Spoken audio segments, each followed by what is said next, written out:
So I am the guy who debated you on abortion at UCLA a couple weeks ago. Towards the end of our debate, you used a hypothetical that involving a blind man who's going to unintentionally touch you with a pregnancy wand or alternatively stab you, but in a non-lethal way. And at the time, I was confused by the hypothetical, but now I thought about it and I understand the point you were making, and I'd like to ask you some follow-up questions about it. Sure thing. Cool. The blind man with the pregnancy wand is unintentionally causing harm to another person.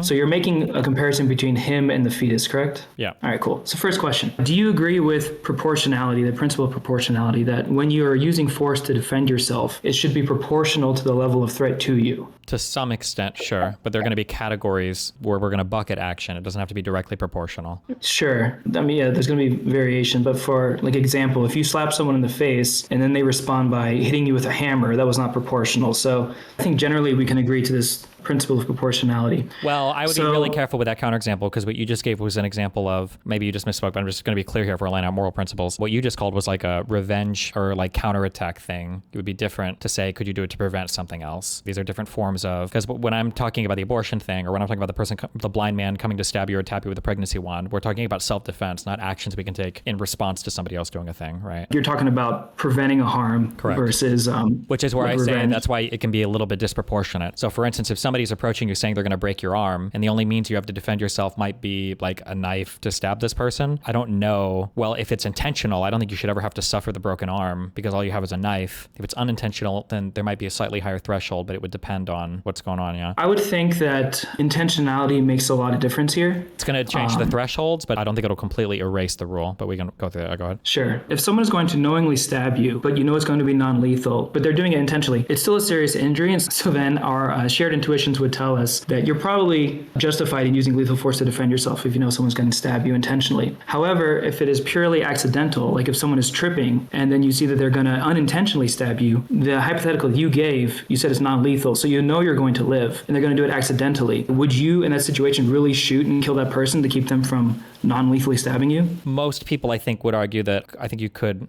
have that defense, yeah. I don't think so. I think most people share intuitions that if someone was going to accidentally hurt you, but in a non-lethal way, that you should not be able to kill that person. I would just disagree with you on what our shared intuitions on that situation would be. You have two possible outcomes to this scenario. In one, you have someone who gets stabbed but will live. In scenario two, you now have a dead person. And in a situation where neither party is morally culpable, it seems to be pretty clear that outcome two is worse than outcome one. Would you agree with that? I don't think it's fair to treat both actors as the exact same and then to just look at the outcomes of both actors to determine which situation had the preferable outcome. I think we would weigh these outcomes a little bit differently. I don't know if I would say that a person is necessarily supposed to bear a serious injury if it could be prevented, even with lethal self-defense against somebody else. I don't know if they would have a moral compulsion to bear that serious injury. But would you say it's fair for the person who's, again, not morally culpable? It's an honest accident. Is it fair for them to be dead now when the person was going to survive? Well, it's not a matter of it's not a matter of it being fair. I mean, it sucks. I mean, life isn't fair. Yeah, I mean, it sucks for them, but I don't know if I would say the other person has committed like a moral error. It more than sucks. They're for them. They're dead now. So I don't think. Well, sure. Let's run that same thing. Like, what if there was a fat person rolling down a hill and they were going to roll right into you and kill you, but you had a bazooka to blow them up, but the fat person isn't rolling down the hill because of any fault of their own. Let's say they got pushed over by a jaguar. Is it fair to them that you could blow them up with a bazooka to stop them from crashing into you and killing you? I mean, not really. It's not their fault. It's not fair to them, but I mean... The key difference in the hypothetical you just gave is you just said they'll kill you. That's the key point here, is that you know the person,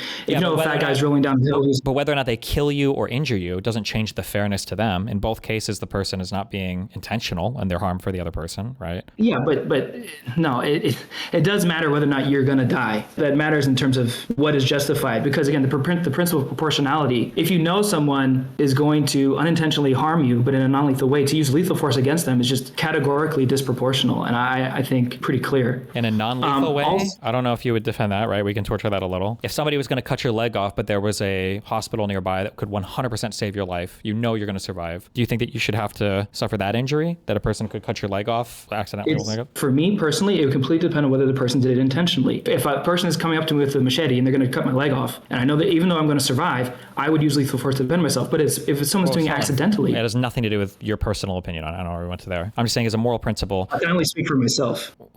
No, what? No. Are we talking personal moralities here?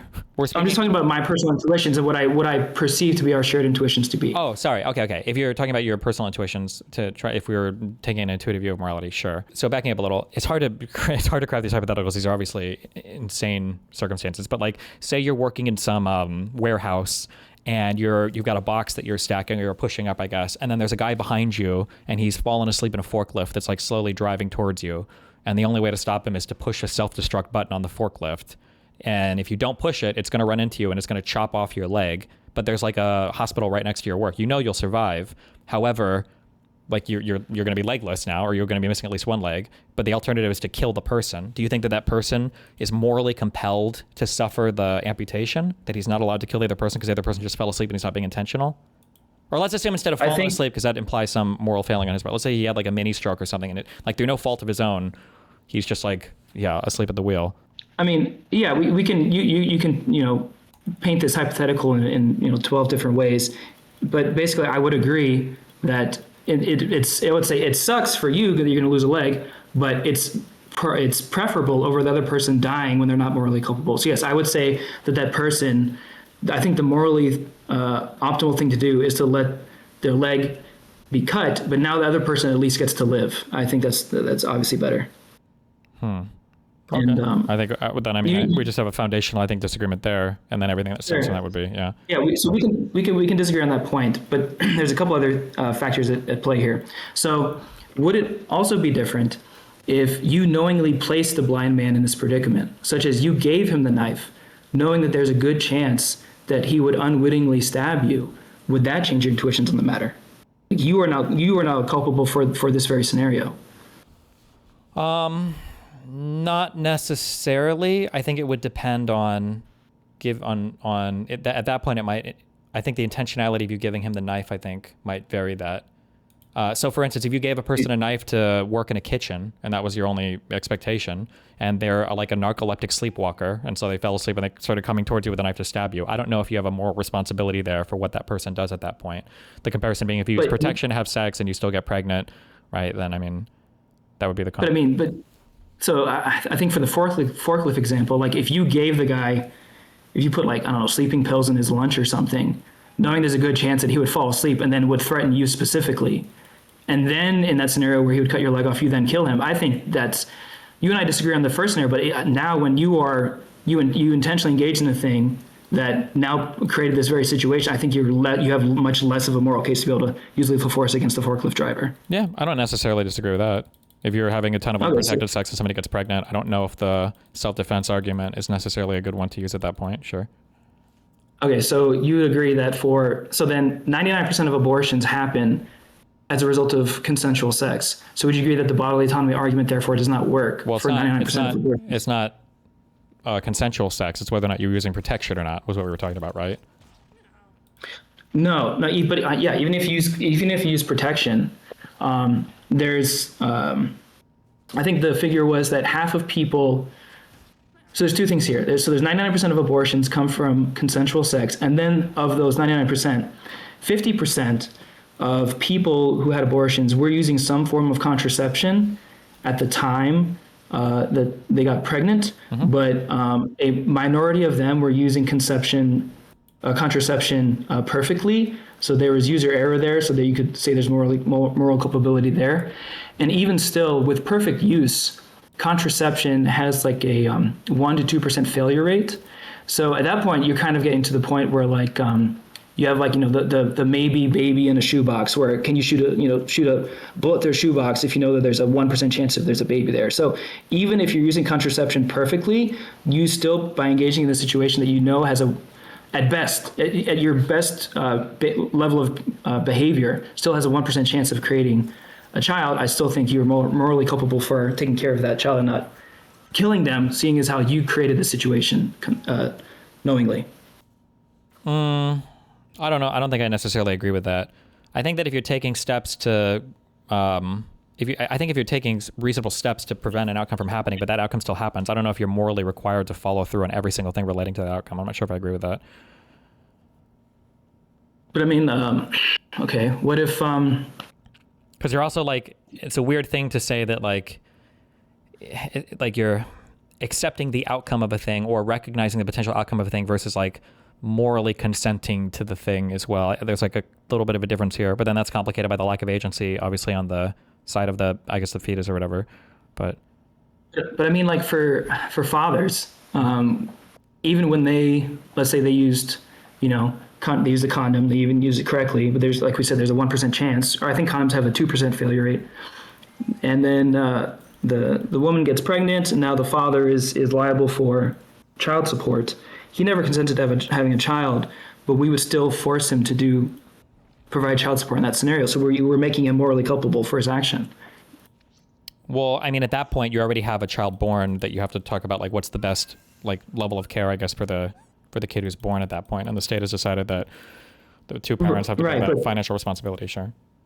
Right, but with bodily autonomy arguments, you're kind of sidestepping personhood. So if you grant fetal personhood, then there's no moral difference between a born child and an unborn child in that instance. Yeah, but I don't know how this plays into self-defense or whatever for a father paying child support.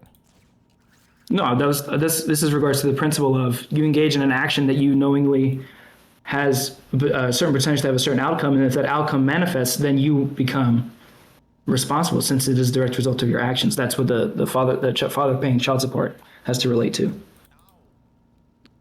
So you're saying that the father has to accept the outcome of child support, even though he didn't intend to have a child. But the argument I'm making is that the woman doesn't have to accept the outcome of a pregnancy, even though she didn't intend for the outcome of pregnancy or whatever. Is that the comparison you're drawing? I think essentially, if you grant fetal personhood, then that is what happens. Yeah, I'm not sure if I just don't know if I view like paying child support to be of the same type of weight as like suffering a severe bodily harm. Okay, so you're saying that pregnancy and childbirth is a greater burden than paying child support for 18 years? Is that what you're saying essentially? Yeah, or it's at least a different harm of like a different kind that I don't think I think a person can be expected to bear like a financial thing, but I think that's a different thing of kind than like suffer a great injury. Okay. I can pivot to bodily autonomy in general, but I have one more point I wanted to make about the hypothetical, the original hypothetical you gave. Okay. So the points were so far, the proportionality was number one. Number two was intentionality. Number three was the fact that you knowingly created the scenario. And then four, would your intuitions be different if instead of a stranger was going to accidentally stab you, who you gave the knife, what if this is your own child? Would you use lethal force against him? I think today it gets harder, but I think the answer would still be yes, even though it's harder. I think that's ridiculous. I don't think any person, if a parent knowingly gave... I understand that I've used the same argument as the violinist argument, but like the easy defeater for this is right now in society, we have zero obligations for parents to provide life-saving care to their children at the expense of their own body, right? It's not required that a parent has to donate blood even to save their child, or that they have to donate like a organ or something to save their child, right? So I mean, like I think even though it feels bad, obviously these situations would probably never come up outside of like an abortion context, but like I think we don't actually have those expectations on parents socially. Okay, so yeah, we don't force parents to donate organs, but we still expect a lot of parents. These parents still owe positive. They have positive responsibilities towards their children, and we all acknowledge this. There's a reason we don't force parents to donate organs, and there's good reasons for this. But I would say, before we get into that, I would like to say that if a parent could, so whether or not it's legally enforceable, I would start off with, if a parent could safely save their own child's life through donating a kidney, and donating kidneys with modern medicine is an incredibly safe procedure, and for long-term outcomes, they're quite positive. You don't really have major issues with kidney donation.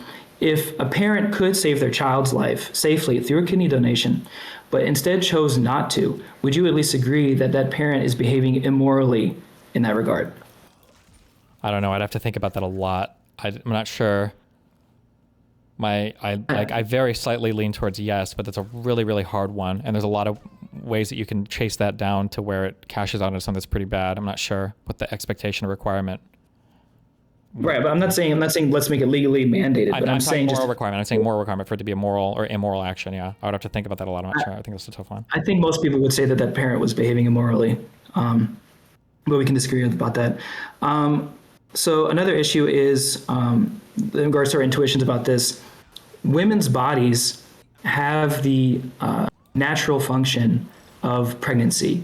Women's uteruses, their wombs, their hips, their breasts, everything, like many things about women's bodies are specifically, designed to carry, to conceive, carry, nurture, and give birth to a child. But our kidneys are not, their natural function is not to be, surgically cut out of our bodies and implanted into someone else's. So this is why, if we're going off of intuitions as to the basis of morality and legality, this is why one of the main reasons why our intuitions differ in this regard. Also, with pregnant, unlike pregnancy, with kidney removal, now you're missing a major organ, so that also affects our intuitions. With pregnancy, you're no longer missing. While it's still, we would say it's a very serious harm, pregnancy and childbirth, you're not missing a major bodily organ afterwards, and also it definitely creates a clear slippery slope. If you start mandating organ donations, then it's very easy to see how that can be abused and taken into a very dark situation very quickly, while just expecting mothers to give birth if they have sex and conceive a child, the slippery slope there is not quite as apparent as it is with organ donation. So that's why I would say that these two they're morally different. Forced organ donation versus being, staying Maybe, but I pregnant think until that birth. even like kidney donation is probably a less arduous thing than, would be my guess, than like pregnancies in terms of like outcomes and everything else, like the recovery time and how long you're burdened by having donated a kidney and everything else.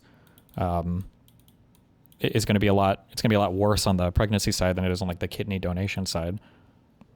I mean, you could make the argument for that, but I would still say that the reasons that they're different and why our intuitions are different, the reason I gave, I think still hold.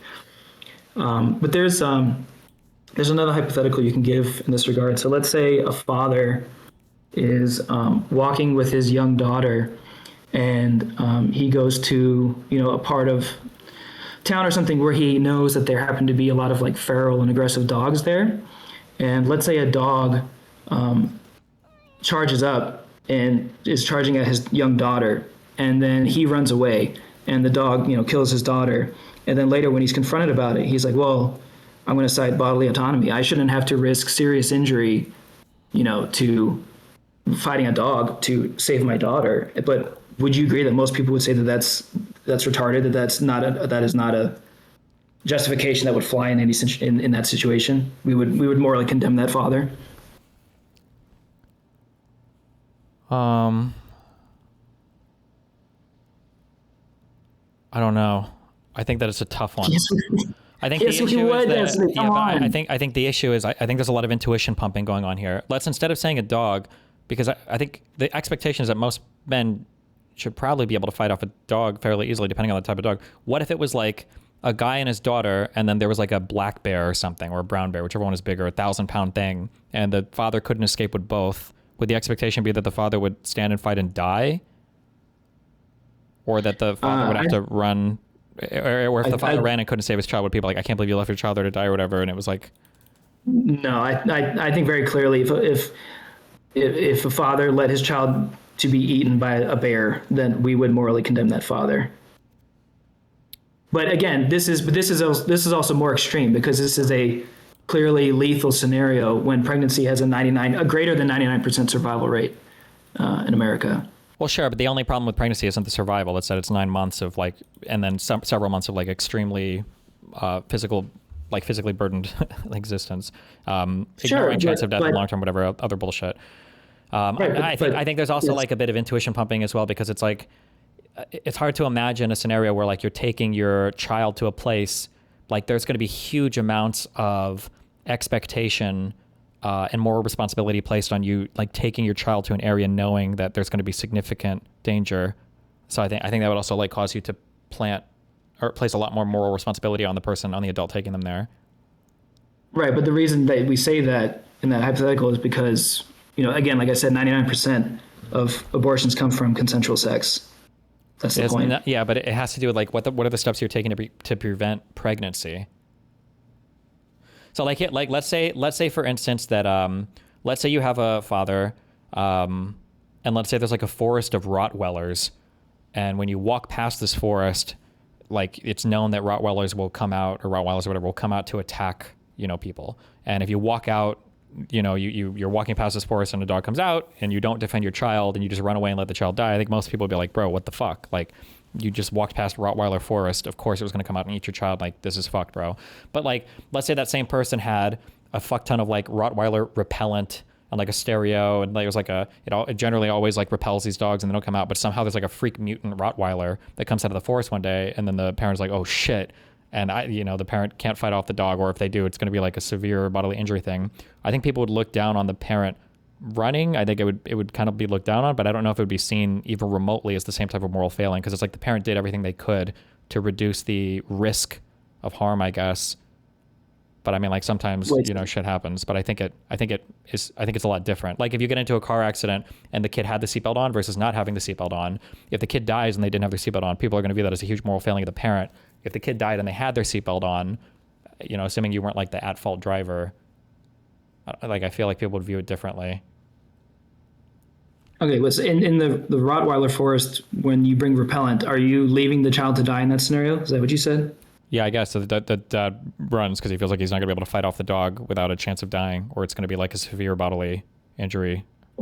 Or he could let the child live, and then he also has a 99% chance of living. You think he could still suffering severe bodily harm, right?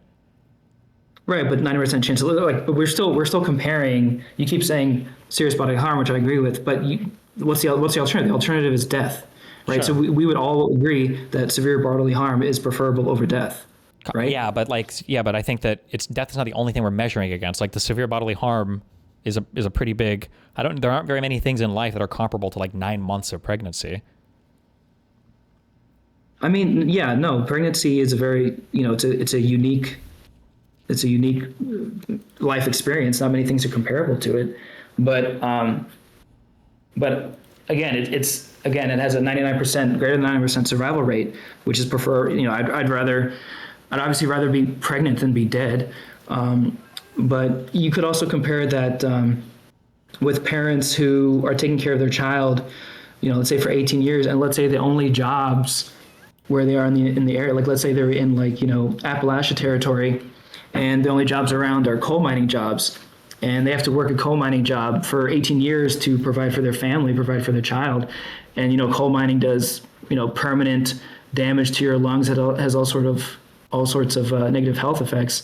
But we would still, if that's the only job available to the father or to the mother, whoever the parent, then we would expect them to work the job to prevent their child from starving. Wouldn't you agree with that? In that scenario, yeah, probably. But I mean, like, this is a whole society built around this where like that's just the expectation for everybody in society, regardless of anything going on, right? Like if you were working in a warehouse and it was just known that forklifts just roll around sometimes and chop people's legs off, like you lose a lot more. You have almost no moral authority there to kill somebody who might accidentally. That's just like part of that living in that society. It's just part of that risk of being in that society, right?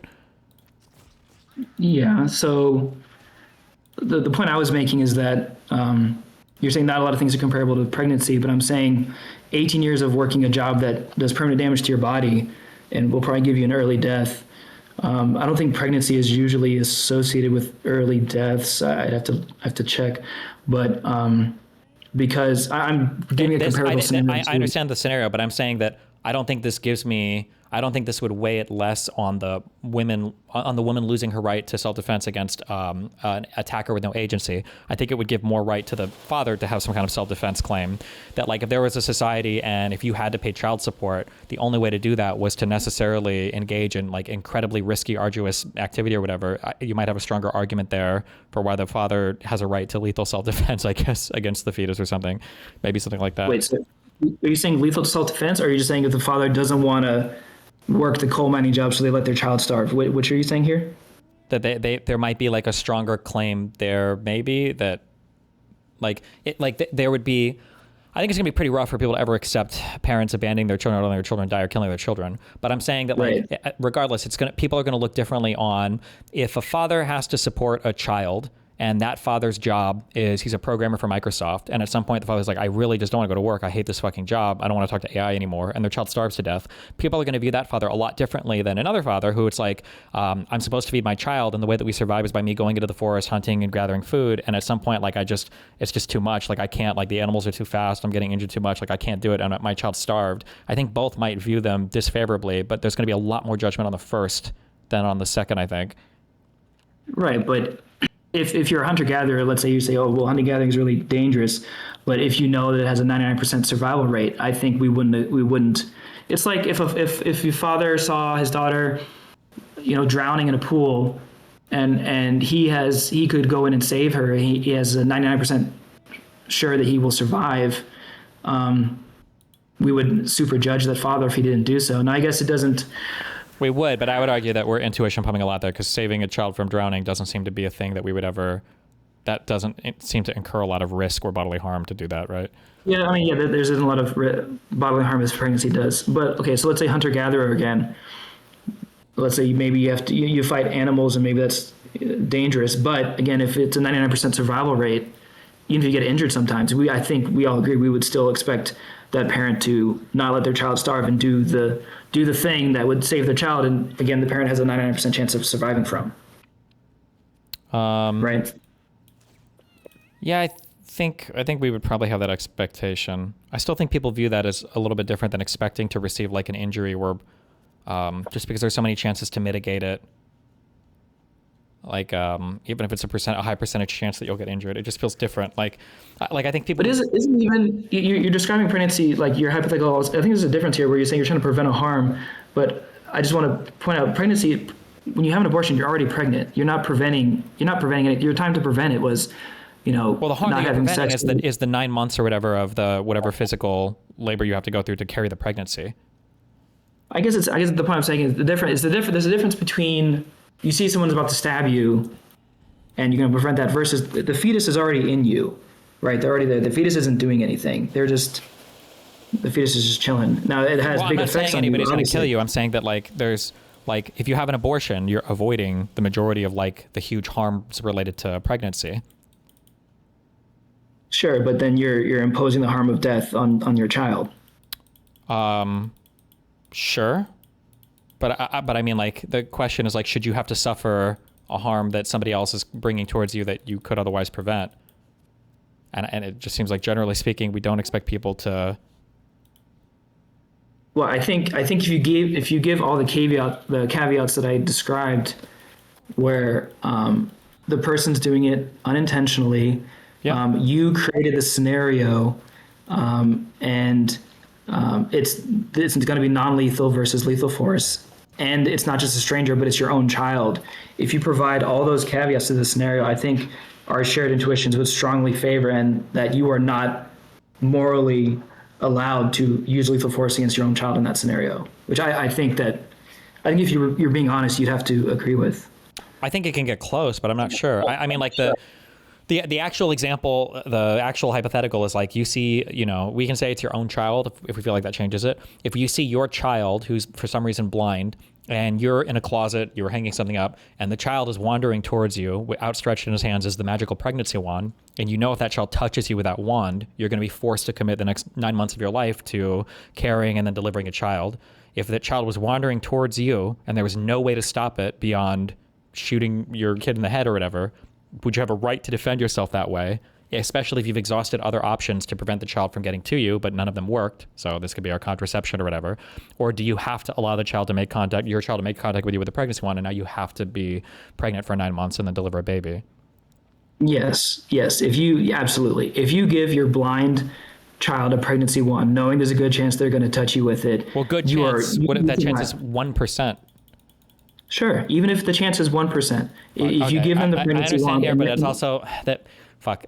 I guess I could try to think of a different analogy, but the issue here is that, like, why the fuck would you ever give a child a pregnancy wand? I think there's an intuition pump there that makes this it. is your hypothetical. I'm working with your hypothetical. I understand, but you're using this thing of like, well, of course, if you give him a pregnancy wand, you have to accept that you could. But there's literally no reason to give a pregnancy wand to a child other than the fact that it might get you pregnant. Whereas, like, there are reasons why we have sex that isn't just to have a child. Okay. But So then, you know, people have sex because it's pleasurable. So you could say, I don't know, the hypothetical gets weird, but that you have some reason that you just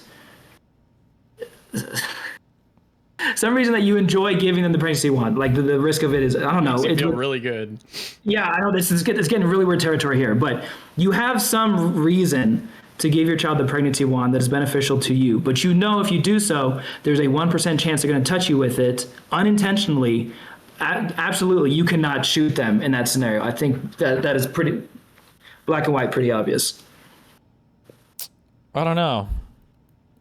I think for in this particular hypothetical, I think I might agree, but stepping back, it seems to be the case then that we're saying that it is unethical to engage in sexual behavior if you're not ready to have a child. It seems like that would have to be the moral rule that we're writing there.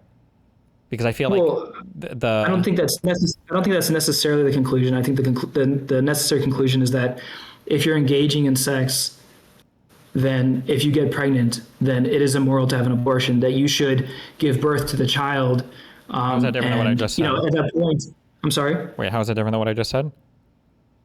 I thought you said they should just not engage in sex. I'm not saying that necessarily the conclusion that they shouldn't engage in sex, but rather that if they do engage. Yeah, I'm sorry, maybe I misspoke. Yeah, if you're engaging with sex, you need to be ready to have a child every single time. It would be immoral to engage in sex without the expectation that somebody could get pregnant and then being ready to have all of the wherewithal to take care of the kid and everything after that.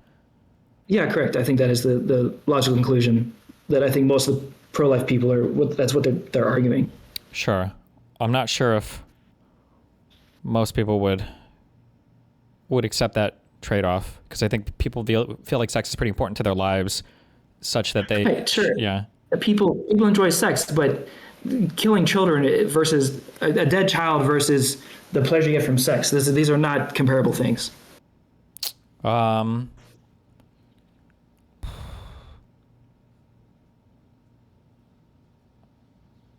If you're doing everything you can to prevent conception, everything, I'm not sure. Well, not everything. Maybe. You could just wait. You could just wait until you're ready to have a kid. Well, you're saying not have sex, basically. No, you could wait until you're ready to have a kid. Not have sex ever. Not have sex just until you're ready to have a kid. Yes, right.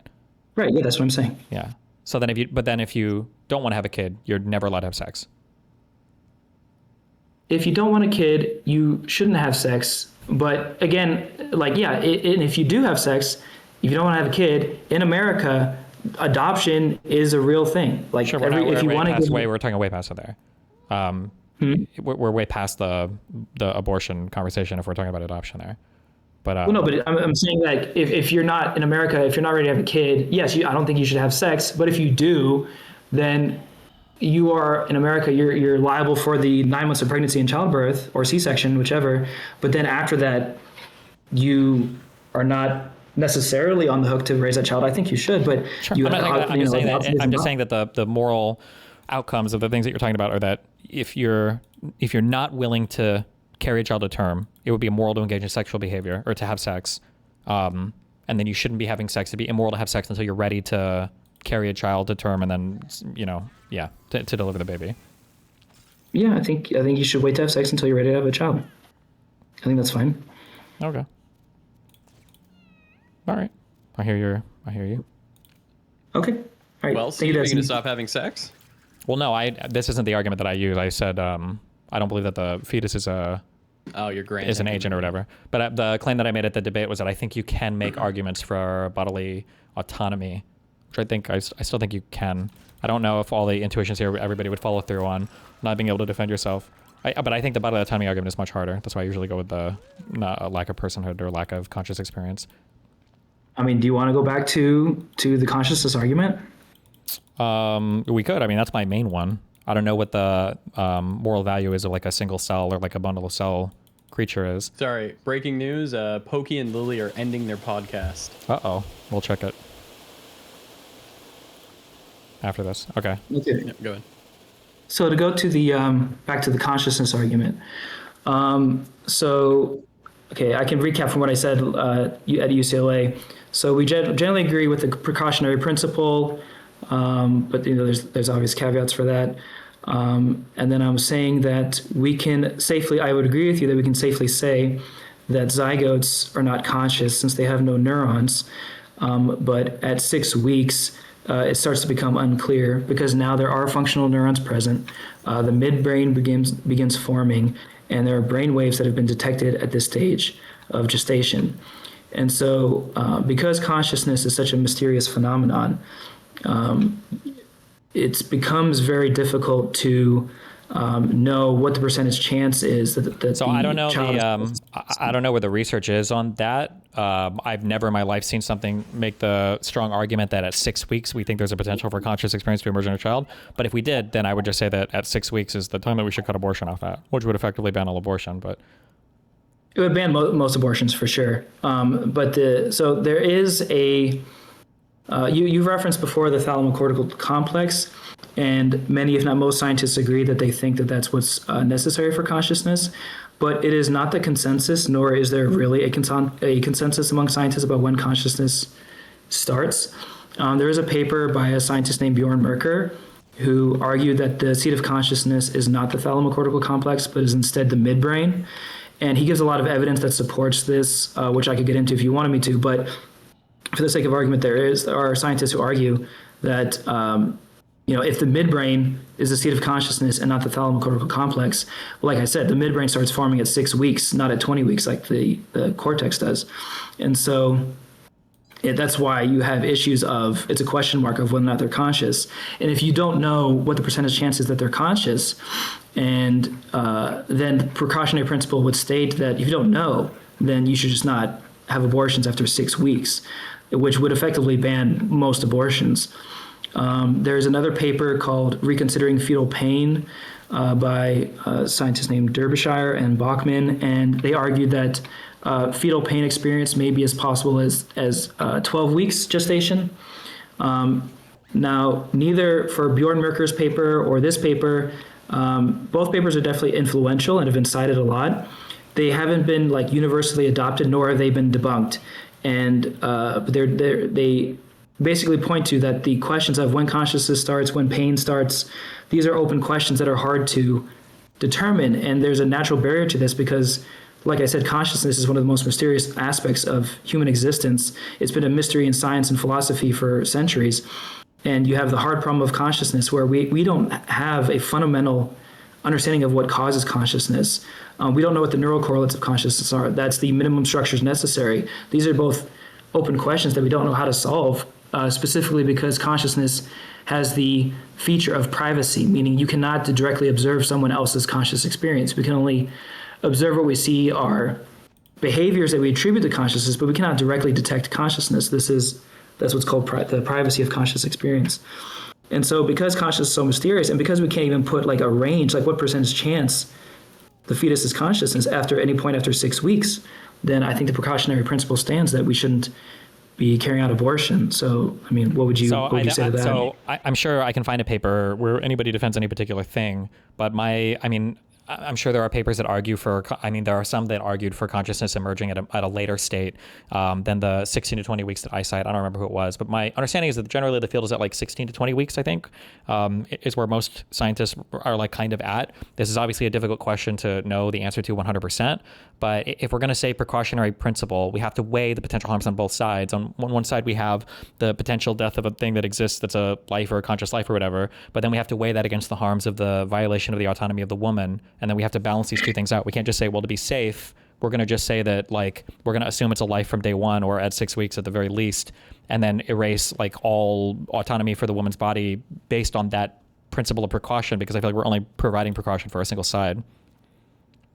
Right, I would generally agree with you, but I think the issue is that you need to, in order to make these judgments. So I would agree with you, if we knew that there's a 1 in a million chance or 1 in a billion chance that the fetus is conscious, then I would agree with you that we should probably go with, I just want to say, this is only if you go with the consciousness argument for abortion. I don't agree with the consciousness argument. I think there's problems with that in general. But if you are going by the consciousness argument, then if you say that, okay, there's a 1 in a billion chance that the fetus is conscious, then I would agree in that scenario you should allow, like you said, because of the respective harms, that the mother should be allowed to do an abortion in that instance.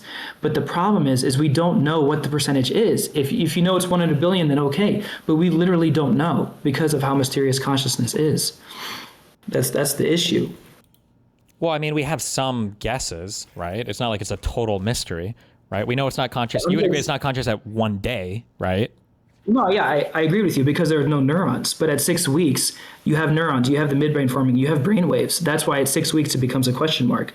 And to say, I would have to go and look even. I would have to be more familiar with a researcher. When we even say like brain waves, what like does brain waves just mean like some amount of electrical activity? Because I think does your brainstem give certain types of brain waves when we talk about that? Or I'm not. I would have to look up like even particularly what that refers to. Sure, you can look it up, but there's there's brainwaves that happen in different parts of the brain. There's brainwaves that happen in the cortex. There's brainwaves that happen in the midbrain and lower brain. But I'm citing a specific study. It was done back in the 1950s, where two scientists they took 2 fetuses. They were ectopic pregnancies, so they were not viable pregnancies. They had to, in that instance, that was a genuine medically necessary abortion, so that's fine. So they removed the fetuses. One was 6 weeks, one was 11 weeks, and they stuck electrodes into their brains to see if they have brain waves or not. And the scientists of that study said that they observed brain waves in the 6-week-old similar to that of a sleeping adult. Now, take that to mean what you will. The point is that brain waves of some kind were detected, and that's what I'm referencing there. There's a paper that I could link you that says that. Sure. Yeah. I'm not sure when we say brainwaves there, I don't know what that, like, if you remove, I would have to look up everything when we say midbrain, like the parts of this, like if you have a human being that has no front brain or whatever, and only like a brainstem, I'm pretty sure the person is just considered essentially dead. I don't know what functions the midbrain gives you, or if we think that could even give rise to a conscious experience for like mid and brainstem, but. Well, we don't consider for brain death, when people are medically determined to be brain dead, there are tests to determine whether or not like the forebrain and the lower brain, like the upper brain and the lower brain, it's like the cortex and those associated parts are the higher brain, and then the midbrain and lower, I think, are generally the lower brain. But they do test to make sure that both regions are in fact dead. And there are tests to do that. So I think for like a comatose, like a perma-comatose patient, I think like the brainstem, I think, is still doing things, but all the other parts of the brain are gone. The people, if you're considered brain dead, if your upper, I guess, higher and lower brains are both considered dead. Now there are people who are brain dead and who still have reactions, like reflexes. But that's only because their spinal cord is still alive, so there are reflexes that are associated with that. I think, but even I could be wrong, but I thought for those types of reflexes, doesn't that necessitate the brainstem? No, there are reflexes that only depend on the spinal cord, that aren't dependent on the brainstem.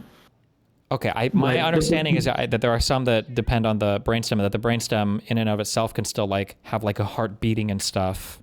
But like if you're, I don't know the names of the brain parts or whatever, but yeah, I do know that there are parts of the brain that they check to see are they alive or dead before pronouncing you brain dead. Sure.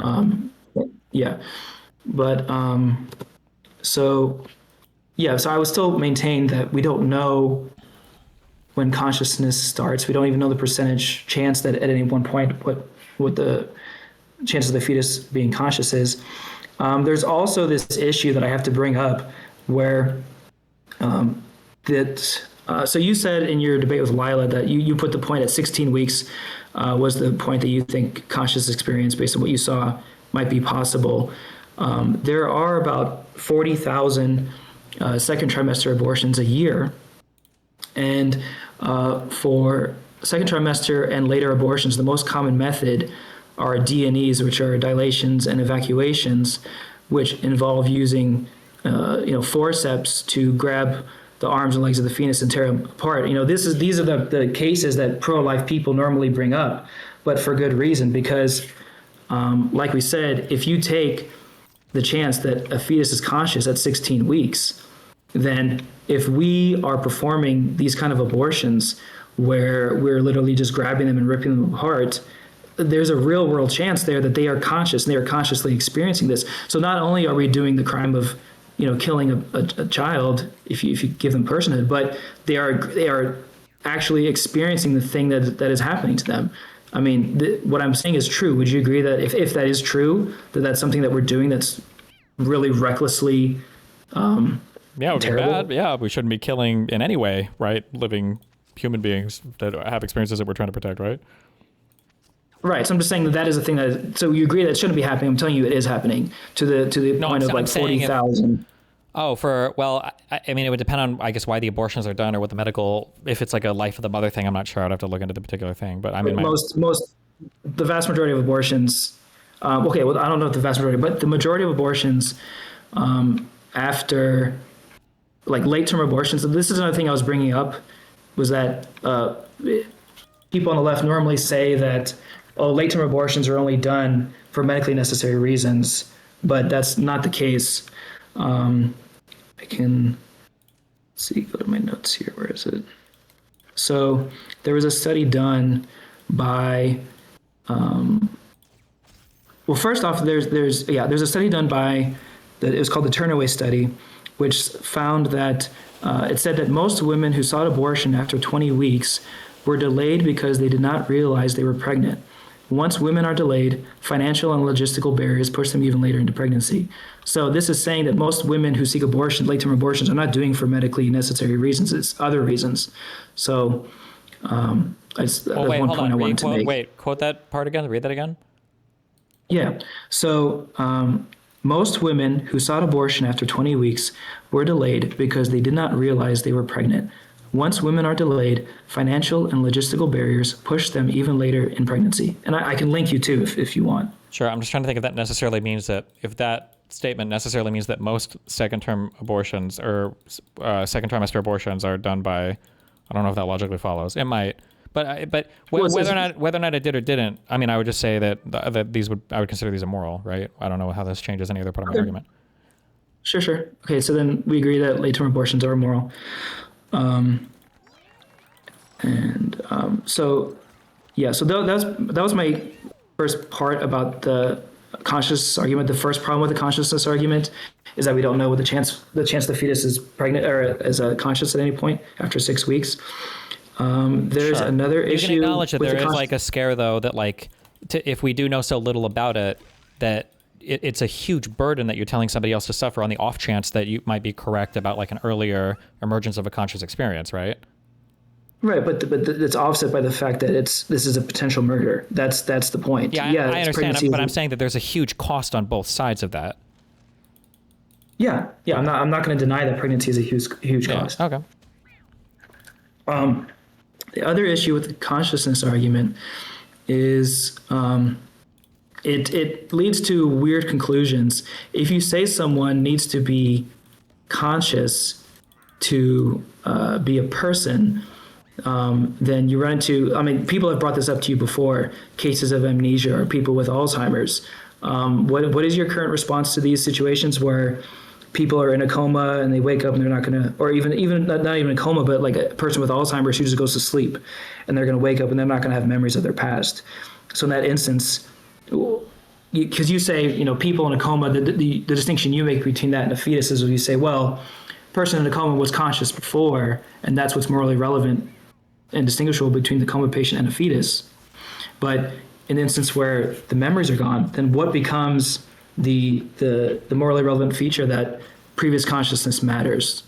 I mean, I think these are really interesting cases to talk about for a lot of reasons, but I think all they're going to do is change how we understand like what a human life could be. It's not going to make us expand our definition of human life to include things that we would consider to be very, very, very like outside of the normal human experience. Like if it was the case that there were we're talking about things like identity and persistent identity over time are like ontological requirements basically of being considered a human. If you had a creature that every single time they went to sleep and then woke up, it was a totally different person with different memories and everything else, I think people would have a much different evaluation of whatever that creature was than what we consider to be humans today. So it's hard to not to say that people with Alzheimer's disease are not human anymore or are not the same person they were, but there are like a lot of interesting questions that spawn from that. And the most boring way to answer those questions and the most morally unsatisfactory way to answer those questions is to say, oh no, it's just the exact same as every other human. I don't have the article anymore, but there's an interesting article or essay I read a long time ago by a philosophy, I think, PhD student about whether or not it was moral to have somebody with like a severe Alzheimer's progression in jail for a crime that they committed earlier in life. Would we say that it's moral to keep somebody in prison for a crime that they don't even remember doing or have like the cognition to even understand that they did or any recollection whatsoever of it? And I think those are very interesting questions, but I think the boring question would be to say, or the boring response would be, well, they're all human, so it's all the exact same thing, and then you just stop.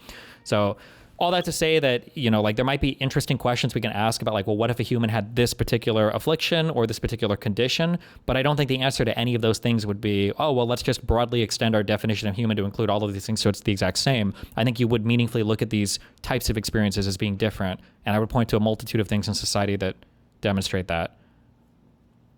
To your point about can you keep someone in prison for a crime they don't remember committing, the Supreme Court has actually ruled on this. So in Madison versus Alabama, which was in 2019, the Supreme Court ruled that you can be punished for crimes that you don't remember committing. Even in this case, it was for capital punishment. Their ruling was if you don't remember committing the act, but you at least have the mental wherewithal to understand why you're being punished, then it's okay to punish the criminal in that instance, even if they completely forget it, even if it's capital punishment. So that's so I would need to know the facts of that case, but like if it's a person, how could a person be expected to understand why they're being punished if they don't even remember committing any of the action? Or are you just saying they like understand they possess grammar?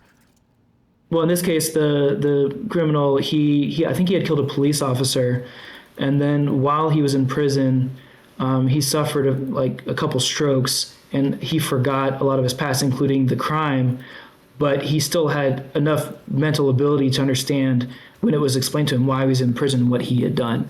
And in that case, yeah. Okay.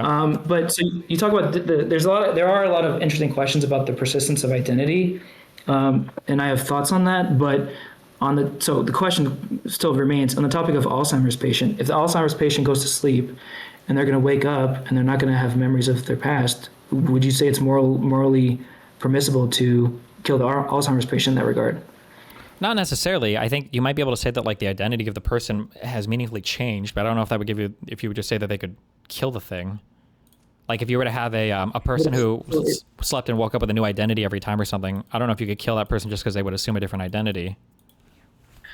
So in that instance, it seems like you're arguing for the pro-life position there, because if the person whose identity changes every time they wake up, when they go to sleep, the person that they were before no longer exists. So all that's coming is a future person. And so if you say that we're not allowed to kill them because of the future person that's coming, well, that's the pro-life position, is it not? Yeah, but it's hard to imagine when do we transition from one to the next? Because for the pro-life position, there is no person to speak of. We always have to hearken to some future person. If we're talking about a person who goes to sleep and then assumes a new identity, are we saying there's like an 8-hour time period where it's a blank slate and nothing exists? And then there's like a new identity that emerges at the end of those 8 hours? Because in that case, I would say, I guess you can delete this person in the middle of the night. If it's like they go to sleep and there's like an 8-hour, blank slate period where it's just a body with no mind. Well, they're just asleep. They're not conscious. They still have a brain and everything. They still have a body. Then they're still alive. They're just not conscious at that point. So you would say that we could kill that person? Well, but you're saying they wake up with a totally different personality, or?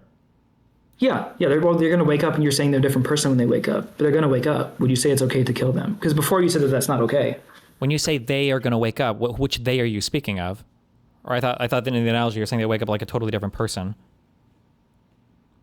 So there is a human being there. So that you can make the distinction between a human being and a person. But like there's a human being there. There's a body there. There's a brain. There's a heart. There's everything. So that human being exists. They're just not currently conscious. And when they wake up, they're going to have different memories or whatever. But there's still a human being there that's asleep. We wouldn't call sleeping people not humans. Well, no, but sleeping people aren't like, it's like, I mean, they can be woken up. There's like some conscious thing there to speak of. Like we don't have to always, like if you're looking at a sleeping person, you don't have to hearken to some future person that they'll become when they awaken, right? They were a person, they're asleep right now, you wake them up and they'll wake up as that person. Like, I think it's different than a person that doesn't even exist yet. Right, but a coma patient probably can't be woken up immediately. But we still wouldn't allow you to kill a coma patient if you know they're going to wake up in, a few months. Sure, but what if you knew they weren't going to wake up? Yeah, if you know they're not going to wake up, then that's not a person anymore because they don't have the potential for future human consciousness. Yeah, but the only thing you're protecting is the fact that they ever were a person in the first place. That's why we're asking the question of if they're going to wake up, is because at one point they were awake, right? Right, but then in the case of Alzheimer's or an amnesia, it becomes unclear why the previous conscious experience matters, is the issue. Yeah, I guess maybe. I don't know. I like I said, I think these are interesting things to think about. It's dark, but I don't think these move you any closer to expanding definitions of what is alive. I think if anything, it probably pushes you in the other direction, which again is dark, but I mean, no, I don't think so. I think our intuitions are pretty clear that you can't kill Alzheimer's patients. You can't kill people who are in reversible comas.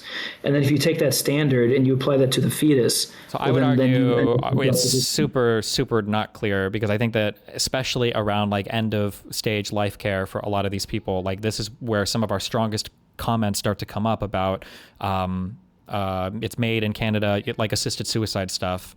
And this is stuff that you generally, hopefully, wouldn't grant to people. But like if somebody wanted to, like you wouldn't want like a 25-year-old who got a bruise on his arm to kill himself to do an assisted suicide. But if you had like a 75-year-old who was otherwise healthy but was experiencing like extreme forms of Alzheimer's or dementia, I think that people are pretty sympathetic in that case. But why is it more acceptable there for that person to kill themselves? I think we do have a lot of questions around like when your identity and everything starts to fade and your cognition starts to fade on the types of protections or things that you would grant to these people. I think there are a lot of questions around that. Are you saying allow them to kill themselves, or are you saying we decide to kill them? Well, I'm saying allowed to kill themselves. In terms of allowed to kill them, I think we typically don't. I don't know if we don't typically take it that far for a lot of reasons. So that's the difference.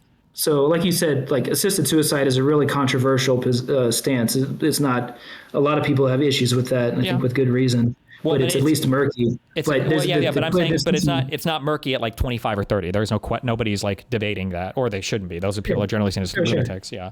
But I'm just saying that when we get to end of life stuff, or we get to stuff that severely threatens a person's ability to maintain some kind of cognition or some kind of conscious identity, there are a lot of questions about how we deal with these people. Like severely cognitively impaired people don't even have the same rights in society. Not to say that we're allowed to kill them, but they might not ever be allowed to consent to sex or sign a contract. They might permanently have a power of attorney or something else. So I mean, I think we do deal with questions about this related to severe cognitive impairment. And then for severe conscious impairment, if we think it's never coming back, you can pull the plug on those people. Right, but like you said, we can't kill them, and that's the distinction. Well, for like comatose people, or people that we feel like are never coming back to a conscious experience, I mean, in a way, we do kill them, right? We pull the plug and let them starve to death. That's different. That's different. But yeah, the coma patients, if there's no longer the potential for future conscious experience, then yeah, that's not a person. But the fetus has the potential for future conscious experience, and that's the difference. They have active potential for conscious experience. Well, active potential. The potential doesn't make any sense. A sperm and an egg have potential if they come together to create a conscious experience, right? Yeah, so this is a distinction. So to make the distinction between gametes, sperm and egg, and a zygote. So for pro-life and pro-choice sides, we need to pick a line. That's true for both sides, right? We need to pick a line. So we need to look for a transformative event where you have a change in kind. I wouldn't grant any of this. I think all of this is super arbitrary. This is giving you way too much charity to build an argument, I think. Wait, would you not agree that pro-choice and pro-life people both have to pick a line? Yeah, but I'm justifying my line with what I think are pretty strong arguments. Your justification is wholly arbitrary and trivial, I think. Like you're talking about a transformative experience. What if my transformative experience is sex? Well, okay. I'm gonna make a case for why conception is a transformative event and sex is not. Okay. So we're looking for a transformative event where you have a change in kind, right? Where you now have a person. We're looking for a change in kind. So conception fits this criteria very well because you are going from human tissue to human being. Sperm and egg, with a zygote, all the information that is necessary to create a fully grown person is now present. And Well, but the with a zygote, information is present when a man and a woman come together to fuck as well. It's just kind of separated. There is like a DNA that's created for a zygote, but it can't become a human. It can't do anything. It needs so much from the mother's body. It needs nutrients and an environment to sustain it for so long in order for it to become anything. Right, but it still has active potential, and I'll explain what I mean there. So, unlike the sperm or the egg, again, all the information is now fused together. At the moment of sex, you have a bunch of, millions of different sperm that potentially may join with the egg, but haven't yet. So at that point, you have potentially different, Active potential. a million different people. No, not active. So here's the difference. So active potential. So yes, what I'm saying a person is a human being with active potential for consciousness. From my understanding, your position is a person is a human being who is either currently conscious, or if they're currently unconscious, then they were conscious previously and have the potential to be conscious in the future. And I'm saying that's not the case. It's if a human being has active potential for conscious, that is a person. But a sperm and egg are not human beings; those are only human tissue.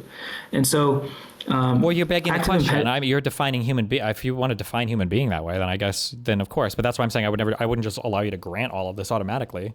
Like, I don't think most people would say a zygote is a human being. It's not controversial. It's not controversial to describe sperm and eggs as human tissue. That's not exactly controversial. Well, I think that might be considered. Are organs and tissue the same thing? But regardless, I'm saying, like, this is not like a Merriam-Webster victory that you can have by looking at the right terms and saying, oh, look, I found the answer to my pro-choice, one of the most difficult philosophical questions of all time is defined away in a book, right? Right, but I'm saying, like, everyone who's on pro-life side argues that conception is the point, and there's a good reason for that. Because, again, you have to pick a line, and it's conception. All the information, like, biologically, we are defined by our DNA. And so all your information is now present, and that before the act of conception, that's not defined. I don't even know if I would necessarily agree with that. There are a lot of, I understand why they picked the point of conception. Well, actually, I don't think it has anything to do with science, but they feel like they have to pick some point in time. That's fine. But the problem is the time that they pick is insufficient, I think, to address any of my arguments, which is why that point that you pick, you now have to switch to this like active potentiality argument because you can't point to anything there worth protecting. But if we're going to use some kind of potentiality argument, well, then I'm going to say that, I think that active potential is most realized when two people are having sex with each other, because that's when you're like doing the big event that's going to bring the sperm and the egg together. And you can say conception, but you can't defend a zygote. You have to talk about the future potential consciousness that it might exhibit. But I could say the same of like a man and a woman having sex. There's going to be future potential consciousness that'll be exhibited from that action. Right, but you don't have a human being yet. You only have human tissue, and we only apply personhood or rights to human beings. We don't apply rights to human tissue. Like, we don't apply. What do you mean by a human being? Like a human being is not. You can't just define away, I think, the question. Like when we say human being, what we're really talking about is like a conscious mind, I think, generally speaking. That's what we apply rights to. That's what we think of. That's what we have conversations with, right? But not in the case of a coma patient. There is not a conscious mind there. There's only a body. Correct. And if we say that the coma patient's not coming back, then we pull the plug on the coma patient and they die. But if the coma patient is going to be conscious again, then they're still a person, which is the point. The fetus will be conscious in the future, just like the coma patient will. Yeah, but the coma person was already a person. There was something there to speak of in the past. So that we have a thing that we're protecting. The fetus is there was nothing in the past to even speak of. You're thinking about a thing that's going to come into existence and never even existed before. For the coma person, they're coming back. But like we said, in the case of amnesia, who is even coming back? That's the point.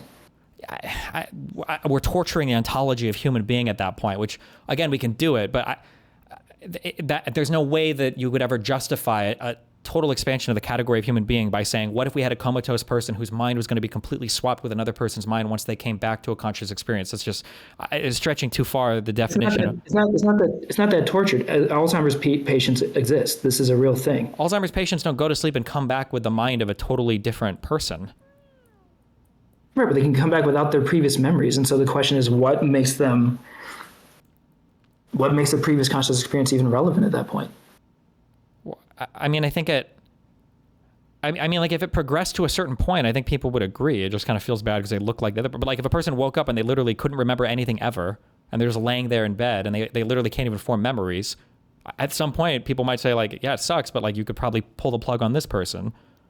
No, not no memories. Like when they wake up, they'll go throughout their day and they'll live their life. But when they go to sleep, when they wake up, they're not going to remember the previous experience. That's the point. I think that this is a different. I think you've created a different creature at this point that I would have to think of assigning different morals or like considerations to. Ontologically, I'm just describing an Alzheimer's patient. This is a not, person. no, this is not true. Alzheimer, even this is like the most advanced. Like by the time you're getting at this advanced level of Alzheimer's, the person is dying of pneumonia because their muscles aren't working properly anymore.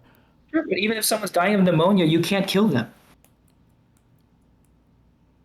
Yeah, but I'm just saying that like you're making it sound like you're describing like a typical dementia patient. This is like end stage life stuff. And also, even when you say if somebody's dying of pneumonia, you can't kill them. Like at this is probably the point where most people would have DNRs and stuff like signed, like don't resuscitate me, like let me die. Okay, but that's different from killing someone. Like again, assisted suicide is controversial, but killing people who didn't give you consent to kill them is not. Sure, but I mean, we can like at that stage in a hospital, I think you're basically killing somebody if you have a DNR. We can argue the difference between like doing and allowing harm, but like if the doctor has the potential to save you quite trivially and he chooses not to, or there's a DNR, they're basically letting you die. Like I don't think you would say there is there like a meaningful moral difference between pulling the plug on somebody for sustaining them with food versus like choking them and killing them that way? Like do we think there's a meaningful difference here between the way most moral philosophers, I think, agree that there's a difference between killing versus letting die. There's a distinction there. No, wait, there's a distinction, but it depends on the allowing harm circumstance. There's a huge difference in how much we would say versus killing a person, right? Generally, most moral philosophers are going to say killing a person is worse than allowing a person to die, for sure. However, like if allowing a person to die, if I was sitting in a pool and I watch right next to me a 2-month-old crawl in and fall in the water, and I see him drowning, and all I literally have to do is just pick him up and just put him back on the thing, and I let him die, most people, I don't know how the law would choose, most people I think would just call me a murderer, or at the very least, it would be the most severe thing they could call me right up to murder. Nobody would view that as, oh, well, he allowed him to die, so it's not the same. It's not like he killed him.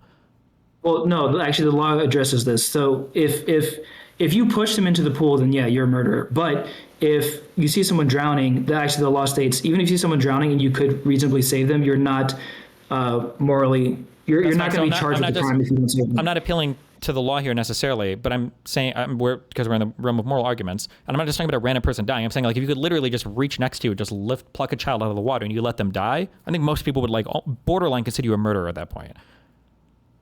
Everyone say you're behaving immorally, but I think it's people would consider what's worse, not saving a child that you didn't cause a scenario versus pushing a child into a pool and killing them. Everyone would say that pushing them in is worse. Maybe. I think I could get different circumstances here that would change people's minds on it. Like, I think people would look really bad upon a dad who was like, I'm going to teach my child to swim by throwing him in and seeing if he does. Unless say the father throws him in and the child tries, and then like it's a really unfortunate scenario, but like for 30 seconds he like starts to drown and the dad takes him out and he's like, oh shit, and the child dies. Technically he pushed him in, he died. I think a lot of people would look really disfavorably on that dad. I think they'd look down on him and it'd be a bad thing. But I still think that if you were literally just having a smoke, you were sitting in a pool and you watched a little 2-month-old crawl in and just drown right next to you, and you're on camera and you're just sitting there watching him drown, and then the mom comes out screaming, you're like, oh, he crawled in, you know? I think people would view that second person more harshly than the first.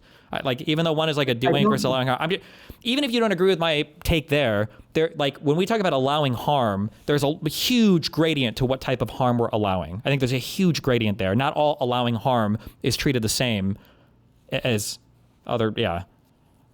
I mean, I don't disagree with you that the person's behaving incredibly immorally by letting a small child drown. But I think it is a general rule that killing versus letting die is worse. That's just in general, like there's a million different factors you can apply to it, but killing is generally worse than letting die. I definitely agree with you generally. But like a DNR in a hospital is kind of weird because it's like you're literally there to be taken care of. So if a doctor's like letting you die, we've kind of made a choice that this person is like allowed to die. Now, we haven't gone as far as to say be killed, unless you're talking about like assisted suicide stuff, in which case do we consider that killing or not? But like it's a pretty significant step we've taken that we wouldn't with people who don't have like severely augmented experiences. Like I don't think we would ever let like a 22-year-old healthy person sign like a DNR going into the hospital. I don't know if they're allowed to or not, actually. I'm not sure. But I think people would look at that a lot differently. Okay, I'm sorry. I'm kind of lost. How does this apply to the abortion argument again? I've kind of lost track of that. It seems like you're trying to interrogate my ideas around, do we consider a fetus a person? And I'm saying no because there's no conscious experience there to speak of. And then the example that you're trying to go to test mine is you're trying to say, what if you have an Alzheimer's patient who wakes up every day with absolutely no memories of the past? Can you kill this person while they're sleeping? Because now I can't rely on the past conscious experience.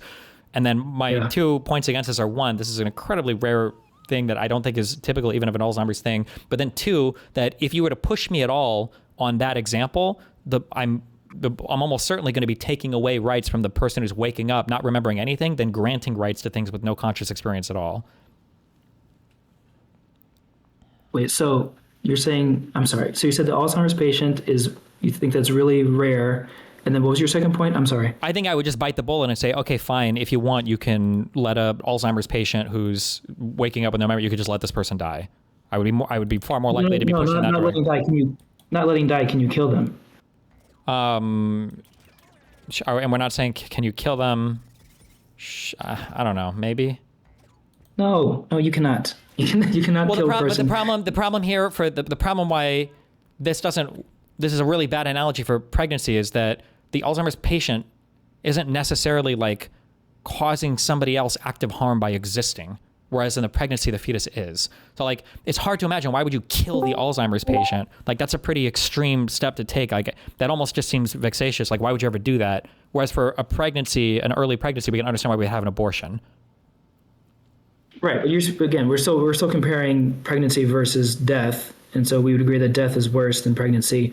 I mean, the Alzheimer's patient, they're not going to be causing pregnancy harm to someone, but they're still taking up resources. They're still requiring care and a lot of money to take care of. So you can definitely make the argument that they are causing a harm in that sense. But we still wouldn't allow you to. At worst, you could just let them die. That would be different than like murdering them, right?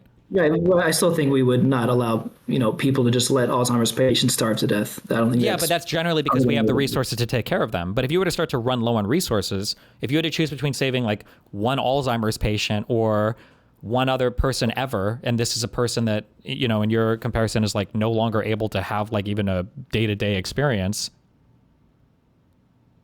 Well, they still have a day-to-day coma experience. as an example. What? Wouldn't the coma be a little bit better than Alzheimer's patient? Like a really bad vegetative state? Well, no, because he's saying that there's a different mind basically that emerges every time, so I can't rely on the past mind to give a protection to the future person or something. I mean, they both work. A coma patient with amnesia versus Alzheimer's patient, those both work as examples. It's just Alzheimer's patients are more common than true coma patients with amnesia, which is why I'm appealing to Alzheimer's. But in your instance of running low on resources, I mean, I guess it becomes more of a serious situation, but how is that relevant to pregnancy, though? Like, the mother... Well, I'm just saying the reason why it seems hard to kill like a person with Alzheimer's or killing any person is because we're not typically in an environment where it's like we need to kill this Alzheimer's person or else something really bad is going to happen. Like generally they're in environments where they can be taken care of and they're not usually like ideally a huge resource burden or whatever. You give them some food. I guess they do need some care for nurses or whatever, but they have the jobs to do it, but they're not like harming, especially actively harming other people around them. I mean, I'm just saying they're not physically harming anyone, but I'm just saying that there is a cost, there is a harm. Sure, there is a cost, but that harm can be distributed Yeah. to a lot of different people. There are people with jobs to deal with this. It's a lot different than the single cost of a person is attached to or growing inside your body. Yeah, but again, we're still comparing death versus pregnancy. You agree that death is worse than pregnancy, correct? Death, yeah. Yeah. So then that's the point. I mean, Well, we're not yeah, running back. We're running back. We're running back to a different part of the argument, though. I'm just saying that we would be okay with letting a person like choose to die if Alzheimer's disease had advanced that much. I don't think we would be okay with letting an otherwise healthy 25-year-old choose to die if they end up getting like a pneumonia or like an infection in the hospital. We would expect and hope that they would be taken care of. So I think something different is happening if the mind of the Alzheimer's patient has deteriorated so much that this person is forgetting who they are every single day. Something different has happened there. So it seems to be that the mind is like an important aspect that we're appealing to in terms of whether or not we would want to keep a person alive. And much the same when I'm looking at a fetus that has no mind yet, doesn't even have the cells to have a mind, it's hard to speak of like, what am I protecting there? And you're trying to say, well, what about future potential? And then you're bringing up like this comatose and Alzheimer's example. And even if I were to grant every single part of these examples, the only thing you'd be pushing me towards is to say, I guess maybe these people shouldn't have like the same moral consideration than a normal living person is. But typically that's just never going to be the case, because I don't think anybody views these people as having like inhuman experiences, like when they're sleeping and then waking up as like totally new things. I just don't think we typically view them that way. I mean, you say I'm only pushing you towards not letting them have the same rights as other people, but I'm not pushing you towards, you wouldn't agree. You still have not agreed that I'm pushing, like if you granted all the arguments, it would not push you to, it's okay to kill them. And that's the distinction. Well, because you can't put me in a scenario where, I mean, like you could find scenarios where, like, let's say that the only way to keep an Alzheimer's patient alive was to have them connected to like a bypass machine on another person. And so the only way for that person to do things or to leave or whatever, like they could just disconnect themselves from the Alzheimer's patient and then the patient would die. Like I would agree to stuff like that, but it's hard to make a compelling argument for why should you kill somebody who's not like actively harming another individual. I mean, it sounds like you're kind of going to the violinist argument. Is that where you're kind of pivoting towards right now? No, not necessarily. I'm just saying that So like killing a person with Alzheimer's disease is like not the same as killing it's of like aborting a fetus. I can't think of there's no conceptual harm. There's not really a harm that the Alzheimer's patient is causing somebody. And just general resource drain is not anywhere near a specific or dire enough harm in the same way that a pregnancy could be considered like a physical injury. But you keep bringing up the pregnancy as a harm, and I don't agree with, and I don't disagree with you. But the point is that the harm of pregnancy is a lot less than the harm of death. So we can't just keep appealing to the harm of pregnancy. We're not talking about that. We're not comparing pregnancy to death. We're comparing killing an Alzheimer's patient versus aborting a fetus. And I'm saying that I don't know, like I can think of reasons why you would have an abortion for a fetus. I can think of positives for why somebody might want to. Even if you're anti-abortion, you can understand that like, well, the woman won't be pregnant anymore, have to go through labor, any of that. But I don't know why we just kill an Alzheimer's person, if assuming they're like in a hospital and they have the resources and everything to be taken care of. So if the Alzheimer's patient was causing harm to the extent of pregnancy, you think we could kill the Alzheimer's patient in that scenario? Is that what you're saying? If that was the only way to reduce the harm, yes. But that's like it's almost But that's I think we're intuition pumping here as well, because with an Alzheimer's patient, we all agree that it's under normal circumstances it's wrong to kill them, but we also value. We all value future conscious experience. So with the Alzheimer's patient, we presume our intuitions are leading us to is because Alzheimer's patient is kind of like at the end of their life, especially when they have this kind of memory deterioration. Like you said, they're getting pneumonia. They're probably not going to have much life. So there's not much future human experience there to value for the Alzheimer's patient. While for the fetus, for the unborn child, they have a lifetime of conscious experiences ahead of them, which is why we would, even though killing both is wrong, we would put greater moral, we would say it's more morally despicable to kill a child than to kill a person who's on their deathbed who's going to die for a week from now. I mean, would you agree with that? Yeah, but that doesn't mean that we're talking about it doesn't mean that we're granting the same moral consideration necessarily of the same thing, right? So like, I think that you could argue that a person who suffers some kind of bad accident that destroys their ability to have children in the future can feel like they've been robbed of a future child and the life and the conscious experiences and everything that would result from that. But it doesn't mean you've murdered somebody. Right, but then in that case, not even a human being exists yet. But in the case of a fetus, you have a human being. Well, my argument is you don't have a human being. Active potential is not a real. I don't know what that means.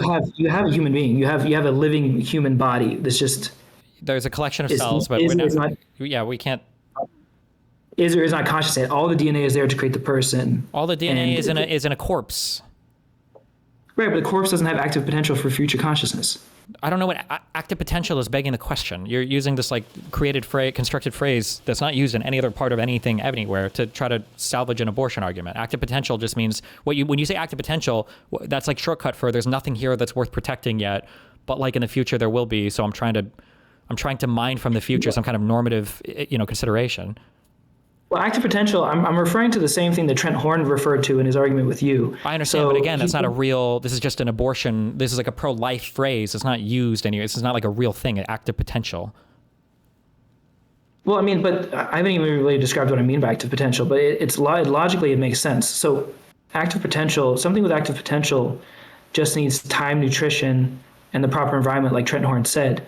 Yeah, but why couldn't I argue the same thing about conception then? Like about sex, Because- like given the because a sperm, if you give a sperm time, nutrition, and a proper environment, they're not going to become anything other than a sperm. proper environment, like a vaginal canal. What do you mean? It swims to an ovary. That's all it does. Yeah, you can put a sperm in a vaginal canal, but without the additional information of the egg, the sperm is not going to become anything but a sperm. Yeah, but why is the additional information the thing we're granting moral consideration to? Because we're looking for a transformative event. We're looking for a difference in kind. And when you double the amount of information, You can have you can have a transformative event, but like I would argue that like a zygote splitting from one cell to two is arguably a transformative event. Sometimes so much so that's when twins are created. But I don't think that these are things that are giving you moral consideration. Not as much as conception is. Like a zygote going from one cell to two cell is an important step in the creation of the fully formed human, the fully formed person. But conception is what determines everything. It's what determines your entire DNA. Before the DNA is just the thing you're choosing. That's so arbitrary. You could conceive and have an abortion, or you could conceive and have fetal alcohol syndrome, and start drinking a bunch of alcohol, or have metabolic syndrome, and your baby gets starved to death and die. There are so many things that happen past the point of conception that will determine whether that child is brought to determine what the child could even look like. I understand why you're choosing conception. I just morally, there's no reason why that is like a more special thing than sex or when it's 100 cells or whatever else. I don't like. It's just you're just choosing some random physical property that, I mean, you can choose it. I guess I just don't know where the morality of that physical property comes from. Well, because now you've made the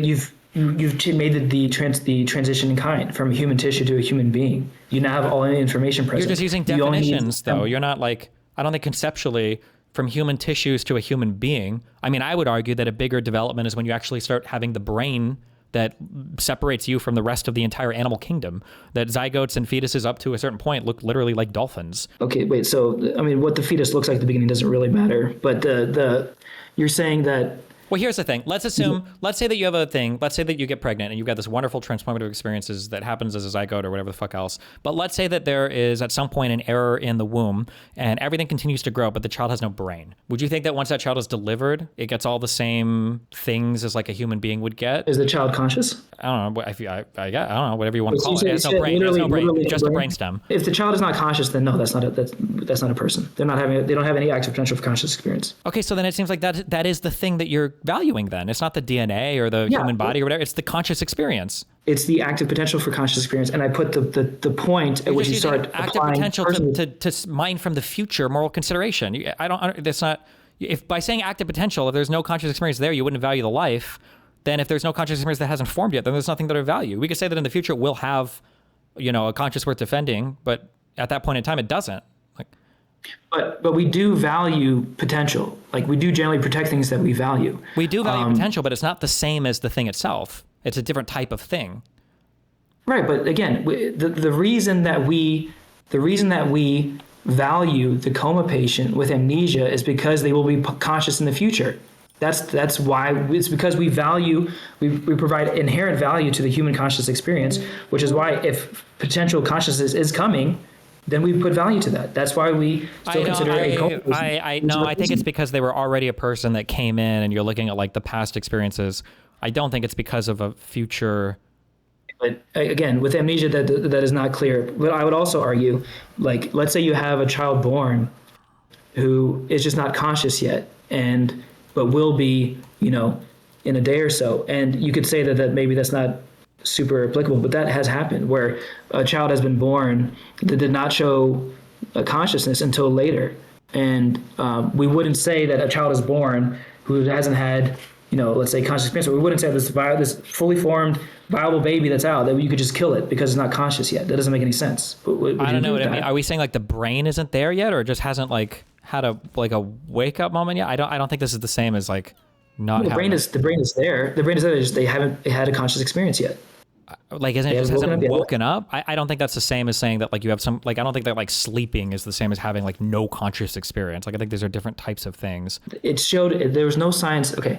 If a baby is born that shows no signs of consciousness, like the brain hasn't been active or anything for its entire development, it just hasn't flipped on. Nothing is going on there yet. So there has been cases where babies have been born. I think there have been cases where like the cord was in front of them or the cord was wrapped around the neck or something. So because of that, they were born and they didn't show signs of consciousness when they were born. But I guess you could say that even if they were born not conscious, maybe they had a previous conscious experience while in the womb I guess you could use that. But then the other case would be that you can have, like you say 16 to 24, 28 weeks. There's a big window that they don't know, but viability is within that window. Viability starts around 21 weeks. So you could still have a chance. Like there's been babies born at 21 weeks who is not clear if they're conscious or were ever conscious even in the womb, but are viable. I think 87% of Americans agree that viability, when a child is viable, you cannot kill them. So in that instance, if there's no previous conscious experience, but you have a living, viable baby out, but we would still attribute value to that baby, right? Wouldn't we? Maybe, I don't know at what stage we're talking now, but I mean, okay, we here, would. listen, I'll give you, well, I guess it depends on, I mean, if you're talking about a baby that's like born and everything, I think typically, yeah, we're way past any normal abortion cutoff dates. But also, okay, I'll let you make your final arguments because I do have other shit I have to get to, so go for it. Sure. Okay, I mean, I was just responding to your main, the blind man hypothetical. I think I addressed that well. I pointed out how consciousness, we don't know when consciousness starts, so that puts a big question mark at any point after 6 weeks. I say there's a lot of issues with the consciousness argument when it comes to Alzheimer's and coma patients and everything. All right, I've already said all that. So yeah, just thank you for listening. Thank you for the time. Yeah, no problem. Thanks for chatting. I love you. Be careful, everybody. Yeah, thanks. Bye. Bye. Okay. Let me use iris real quick, and then we'll